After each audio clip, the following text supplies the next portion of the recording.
ver qué es lo que dice, ¿sí? Ahí lo tiene ya. ¿Qué dice? Ageo capítulo 1. ¿Ok? Voy a leer, hermanos, del 1 al 11. Vamos a ver qué es lo que dice, hermanos, este profeta. Dice: en el año segundo del rey Darío, en el mes sexto, en el primer día del mes, vino palabra de Jehová por medio del profeta Ageo a Zorobabel, hijo de Salatiel, gobernador de Judá, y a Josué, hijo de Josadac, como sacerdote, diciendo, y aquí es donde viene el mensaje, diciendo: así ha hablado Jehová de los ejércitos, diciendo: este pueblo dice, no ha llegado aún el tiempo de que la casa de Jehová sea reedificada. Entonces vino palabra de Jehová por medio del profeta Ageo diciendo: es para vosotros tiempo para vosotros de habitar en vuestras casas aterzonadas y esta casa desierta.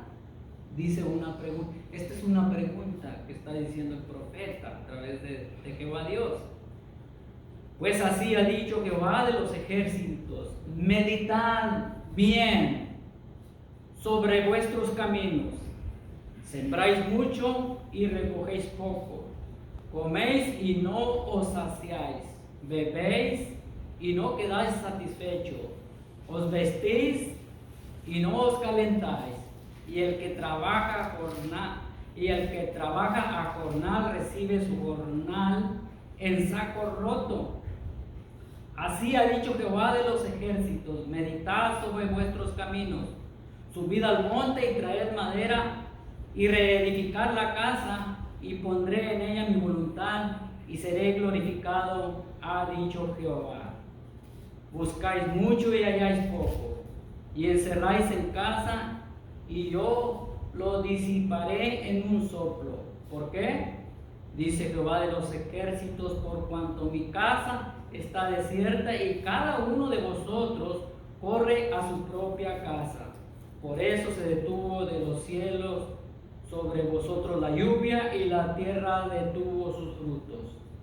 Llamé la sequía sobre esta tierra y sobre los montes, sobre el trigo, sobre el vino, sobre el aceite, sobre todo lo que la tierra produce, sobre los hombres y sobre las bestias y sobre todo trabajo de manos. Vamos a orar, hermanos. Amoroso, buen Padre y Señor Dios de los cielos, Padre Santo, te pedimos, Señor Dios, que Padre Santo, pues obre, Señor Dios, de una manera muy necesaria, Señor, en cada uno de nosotros, en nuestros corazones, Padre Santo, que, Señor Dios, meditemos, Padre Santo, en qué es lo que hemos hecho durante todo este año, Señor. Que meditemos, Señor Dios, en nuestro andar, Padre Dios. Que meditemos, Señor, en ti, Señor Dios. Que tú seas, Padre Dios, siempre la prioridad de nuestras vidas, Señor Dios. Ayúdanos, Padre Santo, a no desviar nuestra mirada, Señor Dios. Ayúdanos, Padre Santo, a seguir hablando de tu Hijo Jesucristo, de tu palabra, no solamente aquí en este templo, Señor, sino donde quiera que andemos, Señor Dios. Ayúdanos, Padre Dios. Bendícenos de una manera especial. En nombre de Cristo Jesús. Amén.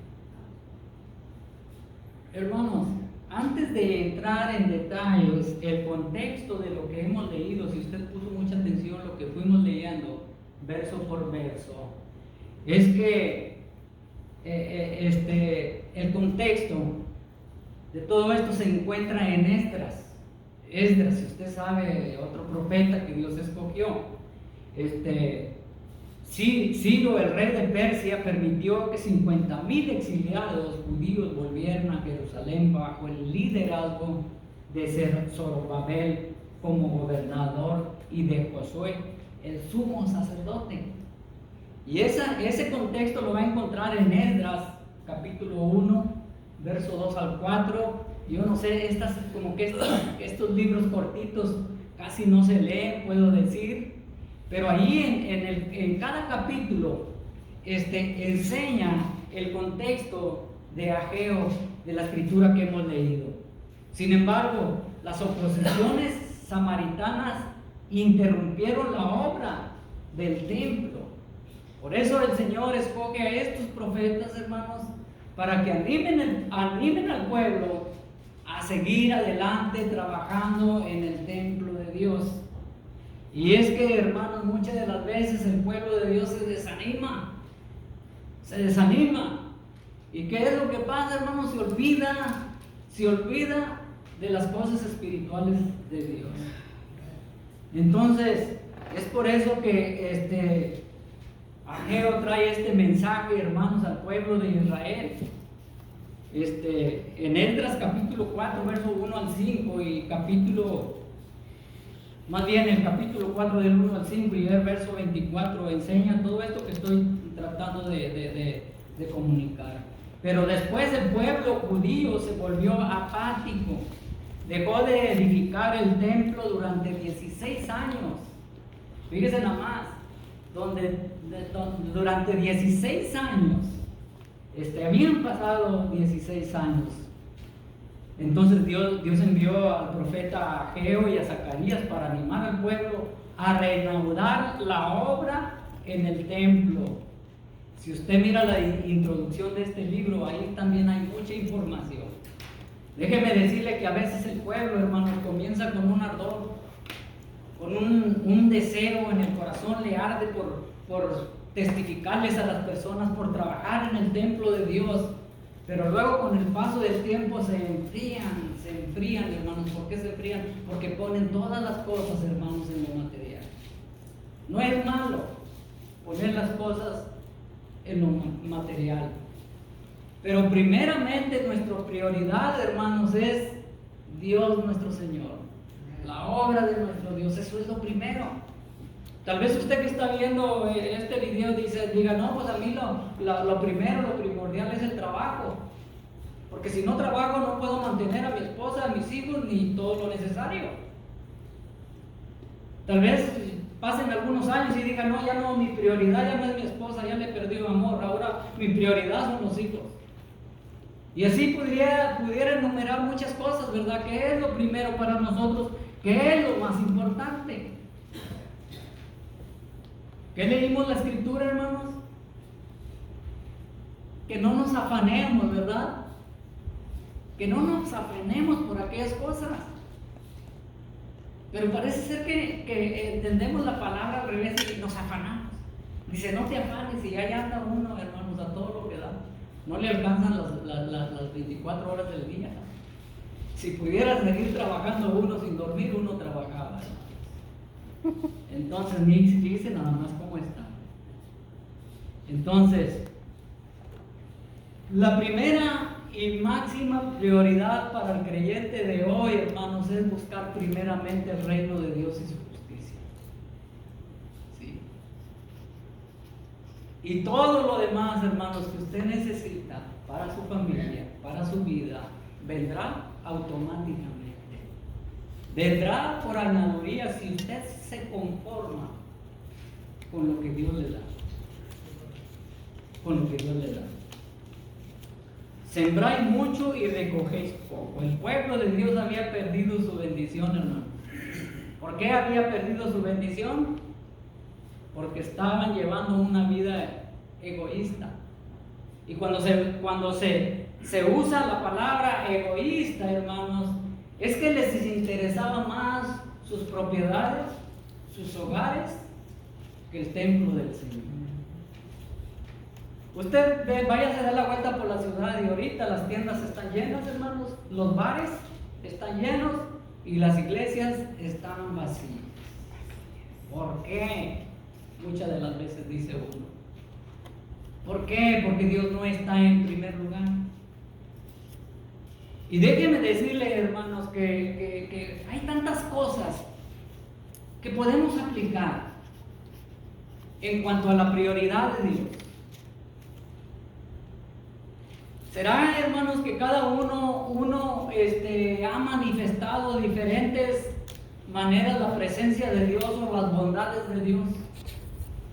Le voy a decir que no hay agradecimiento hoy en día entre el cristianismo. No hay agradecimiento. Y a veces nos preguntamos una y otra cosa, ¿por qué aquellos creyentes andan fuera del camino de Dios? ¿Por qué? Y a veces se pregunta uno a otro, ¿es que verdaderamente serán cristianos o no son cristianos? ¿O han sido salvos o no han sido salvos? ¿O han recibido a Cristo o no lo han recibido? Y podríamos preguntar tantas cosas.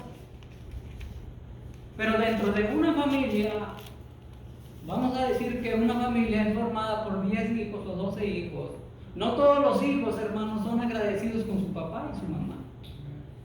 Unos van a agradecer el esfuerzo que ha tenido su padre y su madre para sacarlos adelante. Otros no.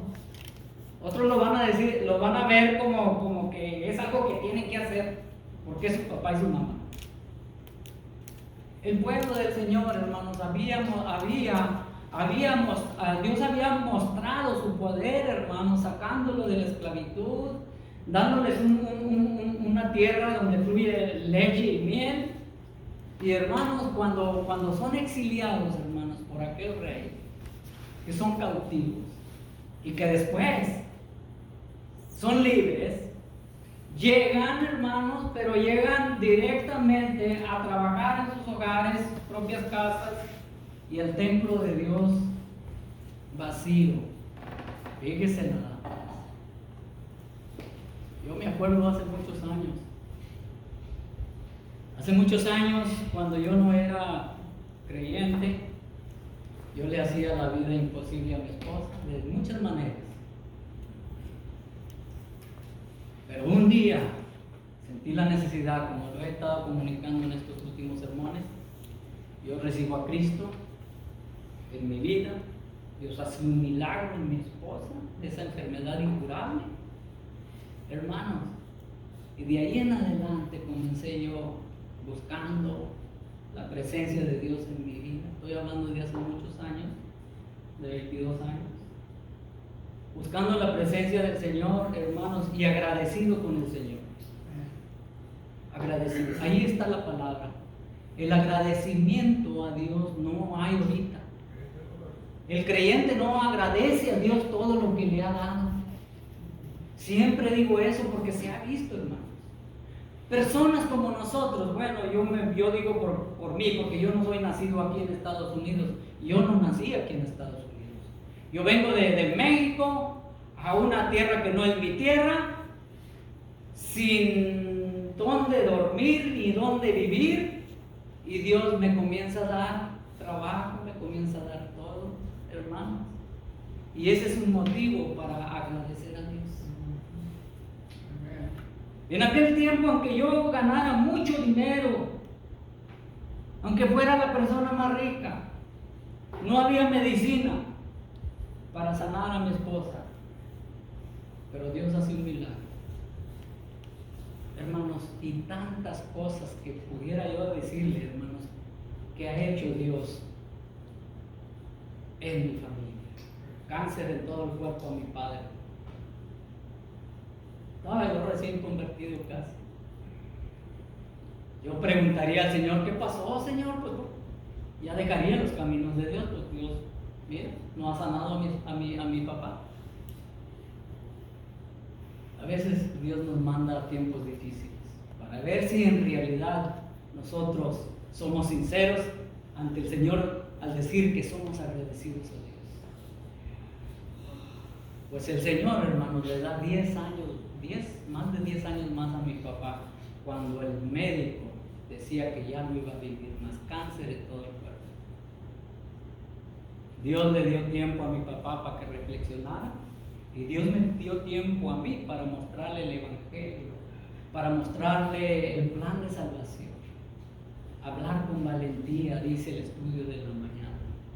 A veces hablar con valentía a nuestro padre, a nuestra madre, es difícil. Papá, necesitas arrepentirte de tus pecados. Dios me perdonó a mí, pero tú necesitas arrepentirte de tus pecados. Dios conoce toda tu vida, papá. Yo conozco nada más la mitad de tu vida, le digo, pero Dios conoce toda tu vida. Y si Dios, y el propósito de Dios es levantarte, Dios te va a levantar. Y mi papá tenía los ojos ya no tenía brillo en sus ojos y le hacía así. Digo, Dios te puede levantar. A veces, hermanos, tenemos que hablar con valentía. Pero bueno, vamos a entrar, hermanos, aquí en este pasaje bíblico. En este encontramos tres cosas muy importantes en este texto, en este escrito. Fíjese nada más. Primeramente, el pueblo lo que tenía que hacer, hermanos, para que se deteniera vamos a decir, no puedo hacer castigo porque dice el Señor que Él detuvo la lluvia, ¿verdad? Se detuvieron las bendiciones, hermanos, porque no llovía. ¿Por qué? Porque su casa de Él estaba completamente deshabitada. Entonces hay algo que tenían que hacer, hermanos. Hay algo que tenían que hacer y lo encontramos en el verso 7. Dice, así ha dicho Jehová de los ejércitos, meditad sobre vuestros caminos. El pueblo de Dios, hermanos, tenía que meditar primeramente. Tenía que pensar por qué estaba pasando todo eso.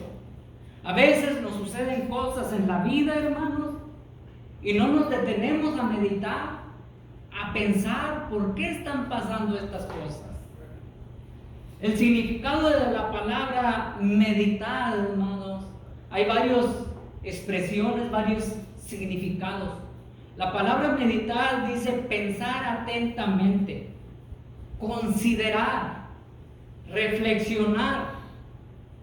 Es lo que significa, hermanos. La meditación es una práctica espiritual, hermanos, que se ha utilizado durante siglos en diferentes culturas y religiones.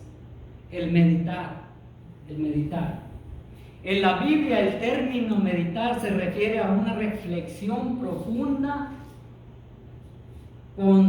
concentrada en la palabra de Dios. Meditar en la palabra de Dios. Siempre que leemos, hermanos, meditar, pensar y darle seguimiento a la escritura en todo el capítulo. No se quede sin leer. Si usted va a comenzar un capítulo, termínelo. Porque si no lee todo el capítulo, no va a entender el mensaje completo de lo que usted está leyendo.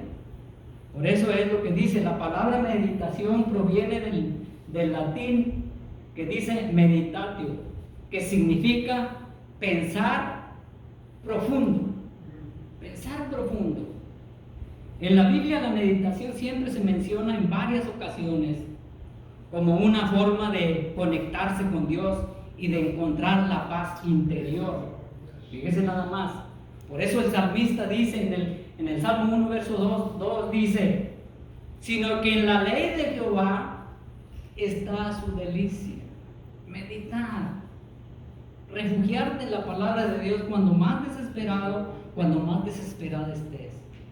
Para que no te desvíes y sigas poniendo la mirada no en el hombre, sino en Dios. Que no se te olvide todo lo que ha hecho en tu vida. Eso es meditar, pensar. Porque sería un ingrato dejar el camino de Dios si Dios ha hecho todo lo bien en nuestras vidas. Necesita ser un ingrato. Entonces dice, sino que en la ley de Jehová está su delicia y en su ley medita de día y de noche. Ojalá y se le fuera el sueño. Ojalá y se le fuera el sueño por meditar en la palabra de Dios. Pero a veces se nos va el sueño. ¿Sabe por qué? Por tantos problemas que traemos en la vida quizás. O porque hemos trabajado demasiado nuestro cuerpo. Y es por eso que no podemos meditar en la palabra de Dios. Yo se lo digo por experiencia. porque cuando yo trabajaba 12, 13 horas, me ponía a leer la Biblia y no aguantaba, me dormía. Y muchos dicen, ay, mugroso diablo, me quieres dormir. No te la culpa eso. Estás trabajando mucho que no le das tiempo a Dios. Estás trabajando mucho que no te concentras en lo que Dios quiere de ti. Ese es el problema, hermanos. Por eso dice la palabra. Aquí el salmista habla de meditar en la ley de Dios como una forma de encontrar la felicidad y la prosperidad para tu vida. Fíjense nada más, la felicidad está en la palabra de Dios. Y así prospera nuestra vida. Lo que quiere decir, hermanos, de prosperar nuestra vida, no que voy a tener una casa de 2 pisos y un carro nuevo.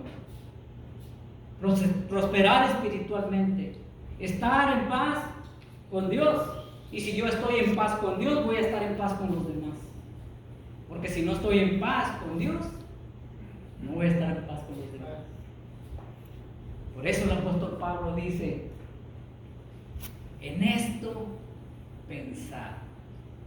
¿En todo lo qué? En todo lo puro. Todo lo divino. ¿En qué estás pensando en esta mañana? ¿En qué estamos pensando? Otro pasaje bíblico que habla de la meditación es el Salmo 119, hermanos, versos 15 y 16, donde dice, en tus mandamientos meditaré. El pueblo del Señor dejó de meditar en lo que había hecho Dios por ellos. Se les olvidó quizás, o no les importó. Pasaron por alto lo que el Señor había dicho, porque aquí dice el salmista en el Salmo 119, verso 15, dice, en tus mandamientos meditaré, consideraré tus caminos. Hermanos, considerar es el mismo significado de meditar, considerar.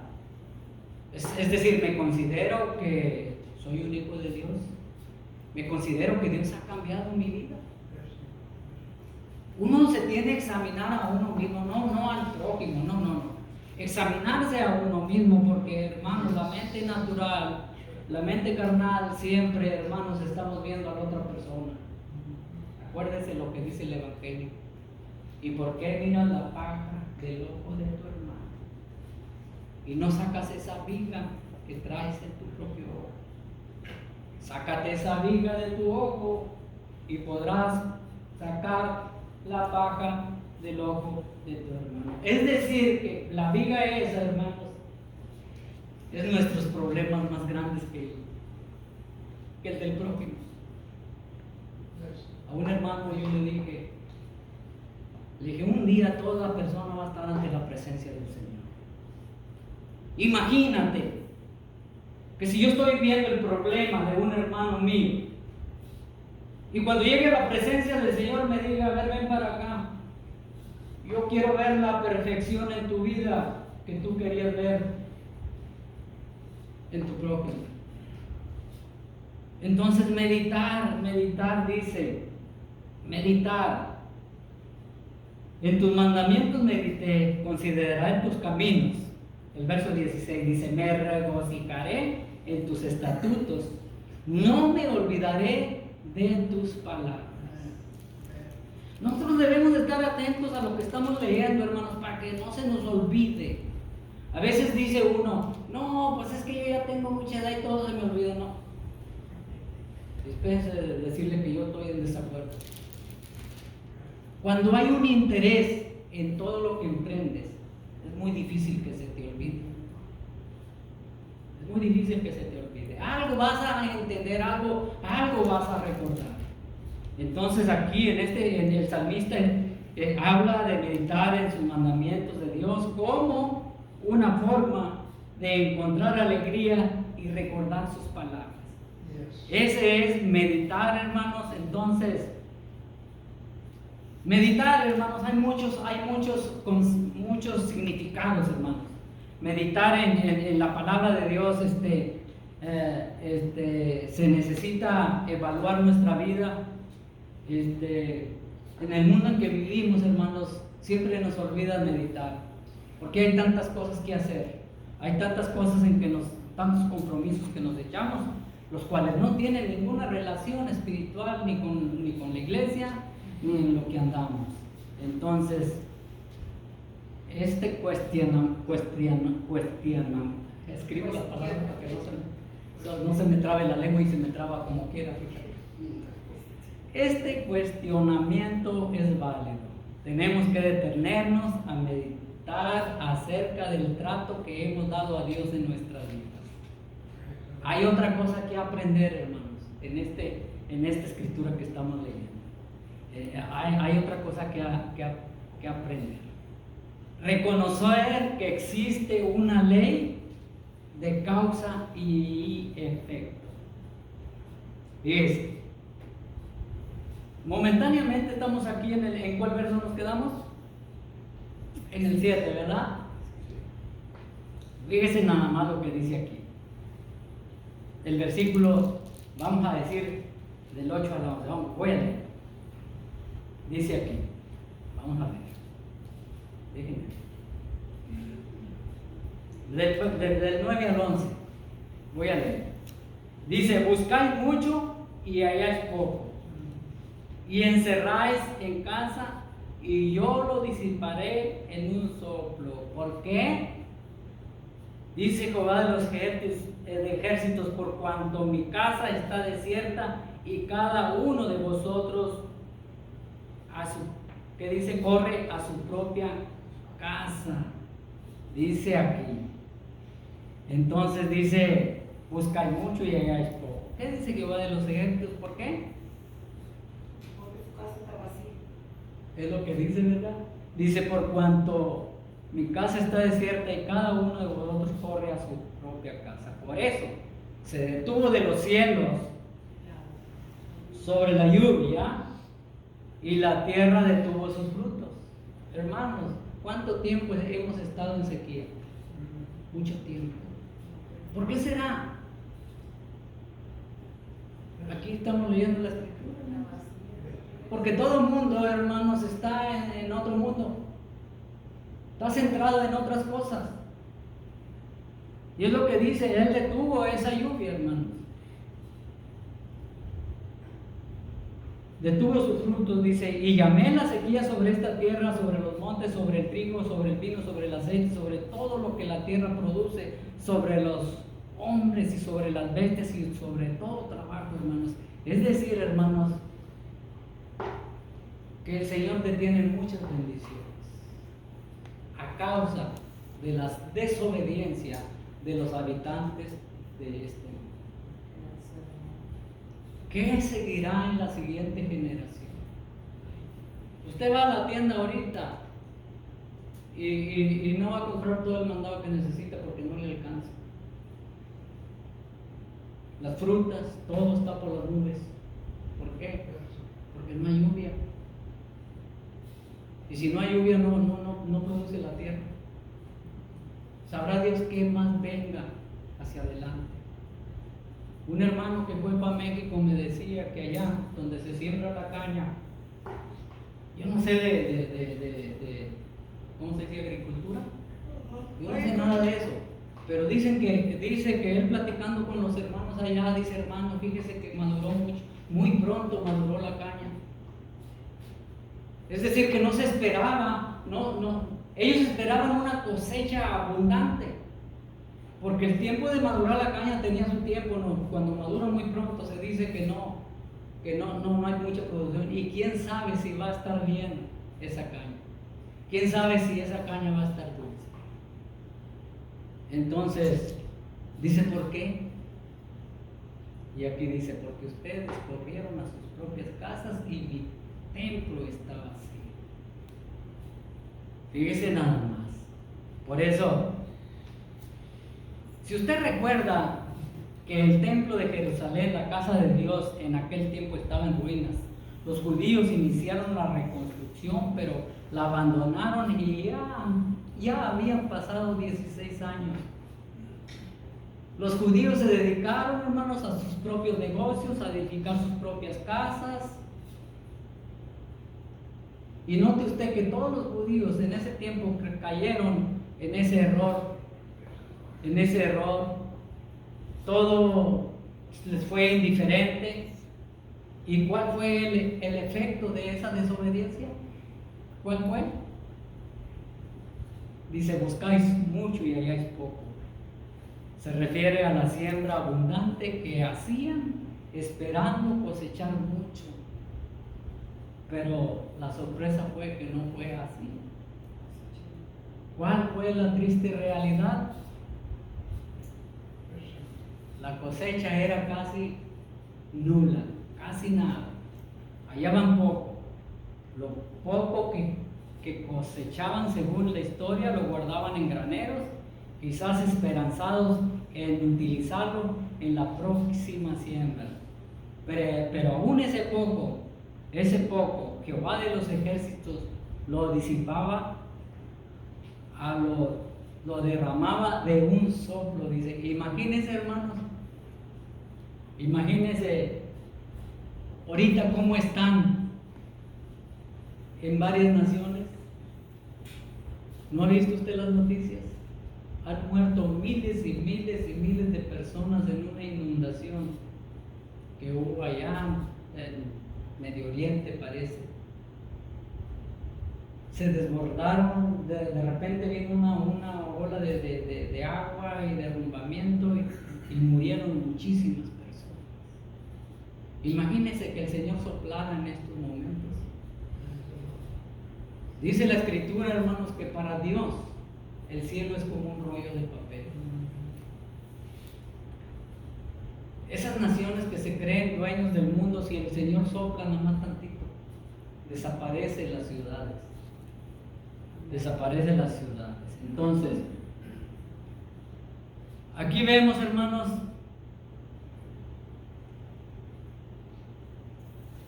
que Dios es el que tiene todo el poder. Dios tiene todo el poder. Así es que tú que estás viendo este video, yo no sé si tú eres un creyente, un cristiano, yo no sé si tú conoces la palabra de Dios, yo no sé si tú has experimentado en tu vida victorias, yo no sé si has experimentado en tu vida derrotas, pero lo que sí cada uno de nosotros debemos de entender, que si nosotros olvidamos la obra del Señor, o nuestra prioridad no es nuestro Señor, va a venir una sequía en nuestra vida, que no solamente va a tener efecto en lo material, sino en nuestra vida. Pero hay algo que el pueblo del Señor tenía que hacer, y hay algo que tú y yo tenemos que hacer también en este tiempo. Y lo vemos en el verso 8. En el verso 8 dice ahí, subid al monte, fíjense nada más, subid al monte y traer madera y reedificar la casa, y pondré en ella mi voluntad y seré glorificado, ha dicho Jehová. Hermano, subid al monte y traer madera. Yo no sé cómo está tu vida en estos momentos, tú que estás viendo este video. Yo no sé si has sufrido pérdidas familiares, pérdidas del trabajo, pero la palabra de Dios dice que pongamos acción. Al pueblo de Israel le dice, levántate, sigue con lo que comenzaste. Dice, y entonces mi nombre será glorificado. Entonces, ahí vemos, ¿verdad?, que el Señor nos habla, hermanos, de una manera muy, muy clara. Subir al monte, hermanos, se necesita esfuerzo. Y cada uno de nosotros debemos de hacer ese esfuerzo. De ese esfuerzo, hermanos. De seguir hacia adelante. Pero, para lo bonito aquí se me está yendo el tiempo, que cuando el pueblo del Señor, hermanos, puso acción, es cuando el Señor se manifestó de una manera muy especial. El pueblo del Señor obedeció el mensaje de Ageo. Entendieron el mensaje directo de la palabra de Dios, porque dice el verso 12, dice: y oyó Zorobabel, hijo de Salatiel, y Josué, hijo de Josadac, como sacerdote, y todo el resto del pueblo, la voz de Jehová su Dios y las palabras del profeta Ageo, como les había enviado Jehová Dios, y terminó el pueblo delante de Jehová. Fíjense nada más, aceptaron, hermanos. El verso 13 dice: entonces Ageo, enviado de Jehová, habló por mandato de Jehová al pueblo, diciendo: yo estoy con vosotros, dice Jehová. Si ellos iban a poner acción, hermanos, Dios dijo: yo estoy con vosotros. Yo recuerdo a Moisés y a todos los patriarcas, hermanos, que Dios escogía. Dios siempre les daba la seguridad, Dios siempre les daba el aliento de decir: yo estoy contigo. A veces la persona quiere que Dios esté en su vida, pero la persona no está en la vida del Señor, no está con el Señor. A Moisés se le dijo en Éxodo capítulo 3, verso 12, dice: ve, porque yo estaré contigo. A Josué, hermano, le dijo: ve, porque yo estoy contigo, esfuérzate y sé muy valiente. Así es que adelante, hermanos, pueblo del Señor, vamos a seguir adelante y el Señor estará con nosotros. Dios le bendiga. Vamos a orar para irnos a nuestro hogar. Una vez más, buen Padre, Señor Dios de los cielos, damos las gracias, Señor, por su palabra, Señor Padre, y damos las gracias porque nos ha permitido una vez más estar aquí en su casa de oración. Bendice a cada uno de mis hermanos, Señor Dios, llévanos con bien hacia donde nos dirigimos, y damos gracias en el nombre precioso de Cristo Jesús. Amén. Estamos despedidos.